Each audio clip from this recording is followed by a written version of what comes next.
খবর 24 সাথে আপনাকে স্বাগত।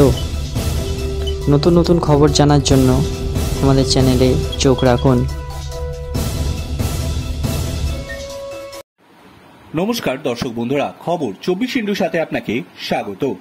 দক্ষিণবঙ্গের কয়েকটি জেলায় বৃষ্টির সম্ভাবনা থাকলেও গরম থেকে রেহাই পাচ্ছে না বঙ্গবাসী। চৈত্র মাসের শেষ সপ্তাহে তাপমাত্রা আরও বৃদ্ধি পেতে পারে, এমনটাই পূর্বাভাস আলিপুর আবহাওয়া দপ্তরের। চলতি সপ্তাহেই রাজ্য জুড়ে তাপমাত্রার পারদ চড়তে পারে বলে জানিয়েছে হাওয়া অফিস।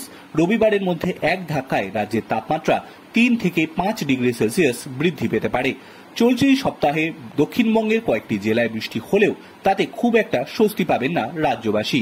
বুধবার হালকা বৃষ্টিতে ভিজতে পারে উত্তর 24 পরগনা, দক্ষিণ 24 পরগনা, পূর্ব মেদিনীপুর, পশ্চিম মেদিনীপুর এবং ঝাড়গ্রাম জেলার কয়েকটি এলাকা। বৃহস্পতিবার এই জেলার পাশাপাশি হালকা বৃষ্টির সম্ভাবনা রয়েছে পুরুলিয়া, বাঁকুড়া এবং পশ্চিম বর্ধমান জেলায়। শুক্রবার ছিটে ফোটা বৃষ্টিতে ভিজতে পারে সেই জেলাগুলি, তবে কলকাতায় বৃষ্টির কোনো সম্ভাবনা নেই বলেই জানিয়েছে আলিপুর আবহাওয়া দপ্তর। দক্ষিণবঙ্গের পাশাপাশি বজ্রবিদ্যুৎ সহ হালকা বৃষ্টিতে ভিজতে পারে উত্তরবঙ্গের দার্জিলিং, জলপাইগুড়ি, কালিম্পং, আলিপুরদুয়ার এবং কোচবিহার জেলার একাংশ।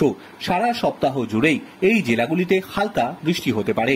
বুধবার সকাল থেকেই কলকাতায় আকাশ আংশিক মেঘলা। বুধবার কলকাতার সর্বনিম্ন তাপমাত্রা 26.3 ডিগ্রি সেলসিয়াস, যা স্বাভাবিক তাপমাত্রার চেয়ে 1 ডিগ্রি বেশি। বুধবার কলকাতার সর্বোচ্চ তাপমাত্রা 36 ডিগ্রি সেলসিয়াসের ঘরে থাকতে পারে। মঙ্গলবার কলকাতার সর্বোচ্চ তাপমাত্রা ছিল 35.2 ডিগ্রি সেলসিয়াস, যা স্বাভাবিক তাপমাত্রার সমান। ব্যুরো রিপোর্ট, খবর 24x7।